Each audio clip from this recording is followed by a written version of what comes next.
sweet like a buttercup. You're a Barbie doll. Show them all what I'm made of. Strut down the hall. Won't stop till I get enough. Welcome back, everybody. Today, we're going to be taking a deep dive into celebrity gossip. Ooh, fun. And online rumors. Oh. This article called What Jennifer Aniston Said When Asked About Rumors of Affair with Barack Obama.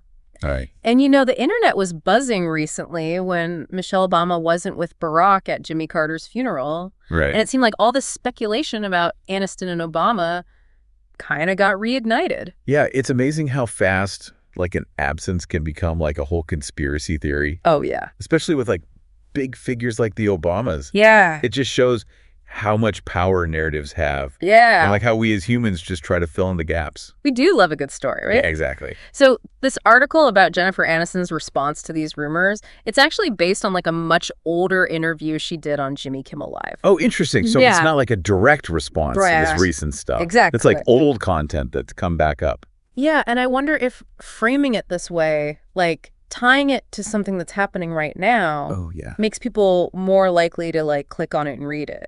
It's totally possible. Yeah. I mean, think about it. We're like bombarded with information online constantly. Oh, yeah, all the time. So like having a new hook, Yeah. like Michelle Obama not being there, Right. makes the old interview seem all relevant and new again. Totally. Like repackaging, you know, Yeah, a vintage item Totally. and putting it back on the shelves. exactly. But let's actually get to the interview itself. Okay. Aniston actually addresses the Obama rumor pretty directly, Right. but in a very lighthearted tone. Okay. She jokes about the kind of calls she gets from her publicist, saying it's usually about crazy tabloid stories.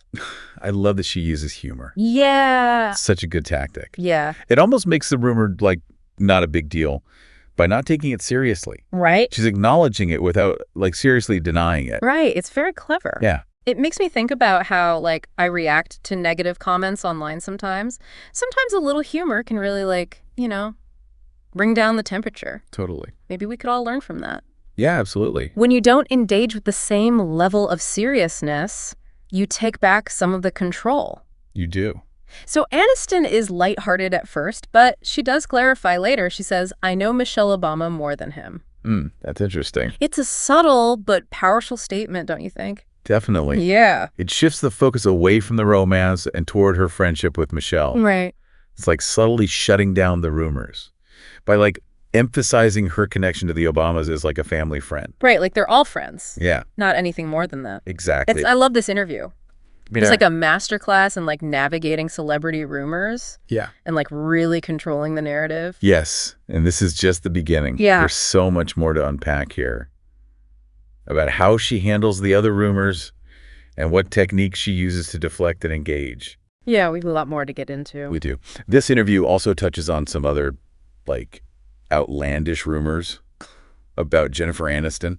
Oh, yeah. Remember that whole salmon sperm facial thing? Oh, yeah, that one was everywhere online. I remember seeing memes about it. It just says so much about the kind of like news that gets put out there these days. Right. Sensationalism sells. So Yeah. a headline about a salmon sperm facial is going to get clicks even if it's completely made up. Totally. And Aniston actually addresses that one with humor, too. Does she? In the interview, she jokes, don't I look like a salmon? Don't I have beautiful salmon skin? Oh my gosh. It's so funny. So she's using humor to deflect again Yeah. and take control. But it makes you wonder though, right? Yeah. Does this kind of lighthearted approach to these rumors kind of trivialize the harm of spreading like misinformation? That's a really good point. Where do we draw the line? Between harmless gossip and actually damaging rumors? It's tough. Yeah, it's a blurry line for sure. It is. And it's something we all need to think about when we're online. Just because something is presented in a funny way doesn't mean it's actually true or accurate. Right. And we can't forget that there are real people at the center of these stories. Oh, for sure. And even if a celebrity is like brushing it off, Yeah, doesn't mean it doesn't affect them. totally. Oh, Empathy is key. totally. Speaking of weird rumors, Aniston also mentions that she travels with something pretty unusual. What's that? A Ziploc bag of her late therapist's ashes. Oh, wow. Okay. That's a little different. That feels a lot more personal. It does. On the other rumors, like almost too personal to be talked about publicly. It definitely like blurs the line between public and private life. Yeah. And it's interesting to see how she handles this one. She acknowledges it with a little bit of humor. She says, "Can I bleed the chef?" It's the little churro.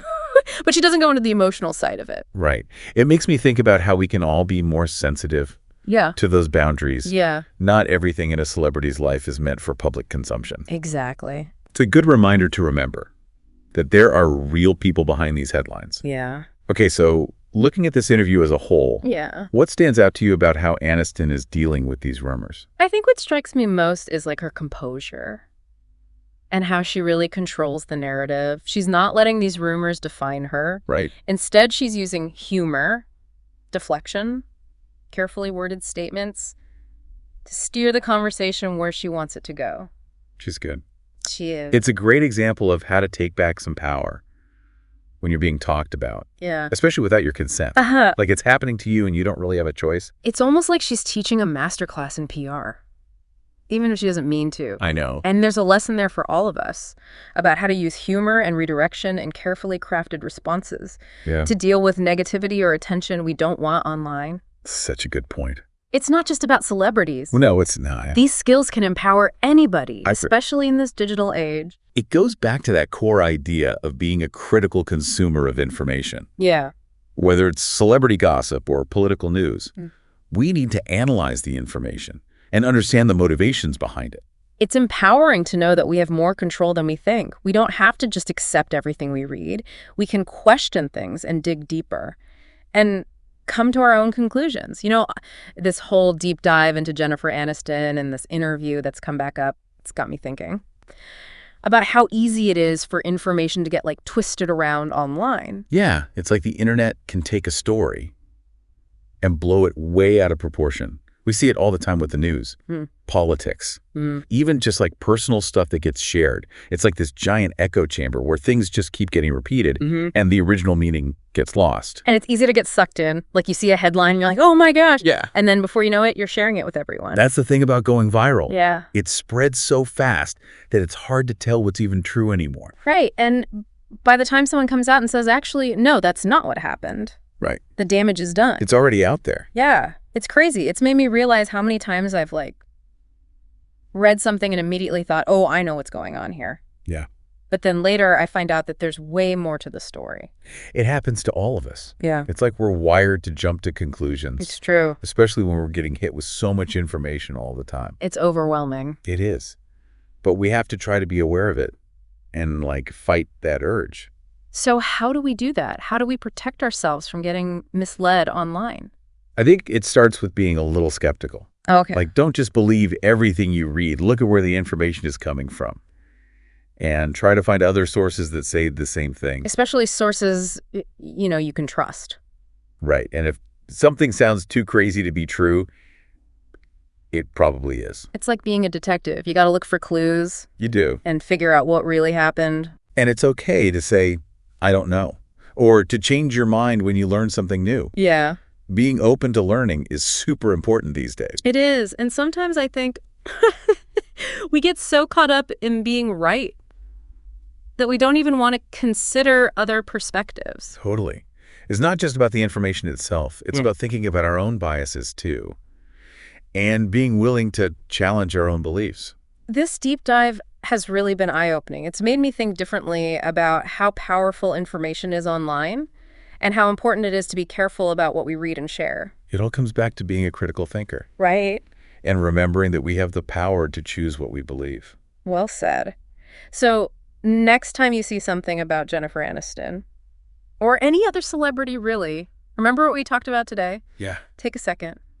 Think about it. Ask yourself what's really going on here. What's the context? Right. And why am I choosing to believe this? Don't let the internet tell you what to think. Exactly. Think for yourself. Be curious. And be careful out there. This has been fun. It has this deep dive into celebrity gossip was a lot more interesting than I thought it would be. Me too. Thanks for listening, everyone. See you next time. Sound the alarm. I'm coming up. We'll have a ball. I'm sweet like a buttercup. You're a Barbie doll. Show them all what I'm made of. Strut down the hall.